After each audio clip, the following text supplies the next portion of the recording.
So, as a hypnotherapist, I've really learned that I myself would only be able to master my life if I made it a daily ritual to consistently align my higher mind and my lower mind. And of course, never to leave out the conscious mind and what I call the triune mind. But the other really huge missing piece here is the energetic of the emotions in the consciousness of all five bodies that's then attached to the frequency that the mind is controlling in the biofield. So, as we move through this short video, really tap into where do you spend most of your time? Was it in the subconscious, the superconscious, right? So that you can start to move through being reactive to proactive on your journey to self mastery. So, I'm going to share the parts of the dichotomy in the brain and how to really reframe your frequency trifecta to success.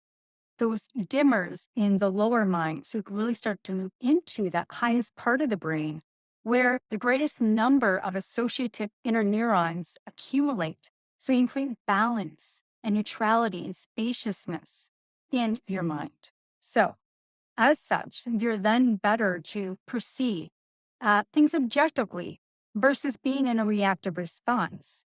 So, yeah, I mean, we do need that quick lower mind, that stimulus thinking in a response for survival, but not for thrival. And if you would love to master your life, the survival mentality is not your wisest pool to swim in because the external world and external stimuli will run you.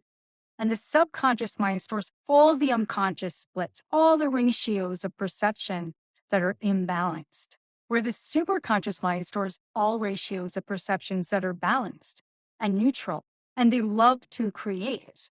So the conscious self of compassion and wisdom potentials are all stored in the forward. And the ignorance and phobias and fantasies and nightmares and pain and avoidance mechanisms are stored in the amygdala, down the hindbrain and the spine. So the superconscious mind is stable. It's not volatile.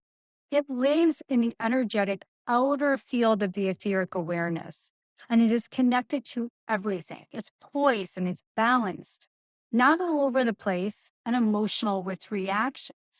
So when you live in your conscious executive center, you're more likely to be the master of your destiny.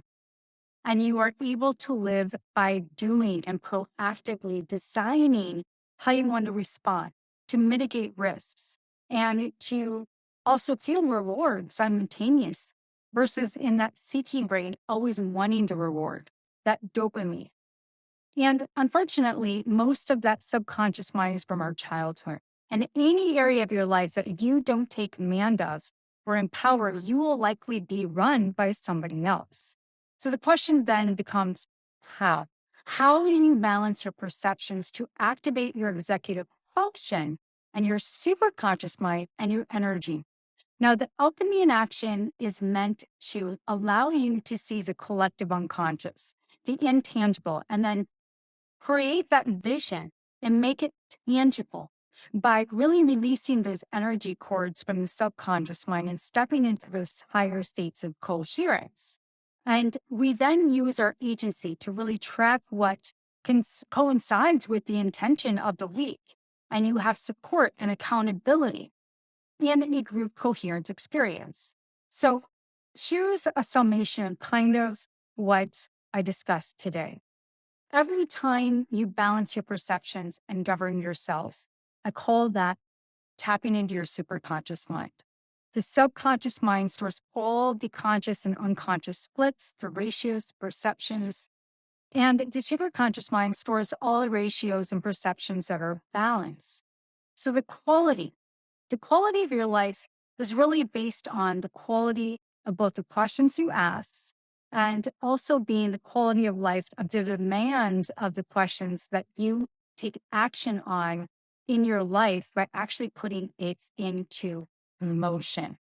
So the alchemy in action method is really to live more self-actualized, to create, quote unquote, the dream life you deserve.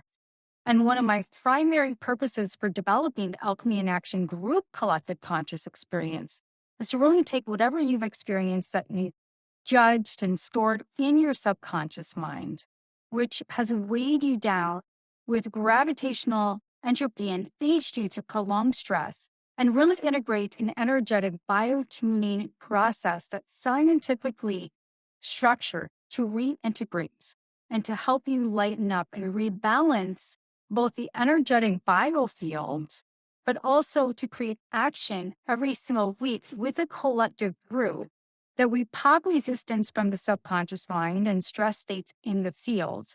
We use advanced technology to really then bring that into a coherence that we can actually see what's going on in the unconscious, and then balance that back out with vitamins and minerals and Bach flowers and meridian balancing and chakra balancing in a really, really, really detailed way, but effortlessly. And those tones support the collective in the group through the week. But then it also allows us to take control of agency in our brain, to come back into the forebrain of our conscious mind and our superconscious mind versus living a conditioned life from society or our childhood or reactions, or just frankly being tired and giving up on our hopes and our dreams. It is done in the Alchemy in Action method and group collective experience. So if you want to learn more, go to www.growthguild.club/biofeedback. That's www. I feel like first middle salesman, Growth Guild, growthguild.com/biofeedback. And you'll have all the details there. All my love, all my light, and remember, take complete agency in your life and create from the superconscious. It is the highest part of the mountain that then formulates and comes down into the 3D and creates your reality that you're living right now. It loves to create and it's there to support you. All my love, all my light.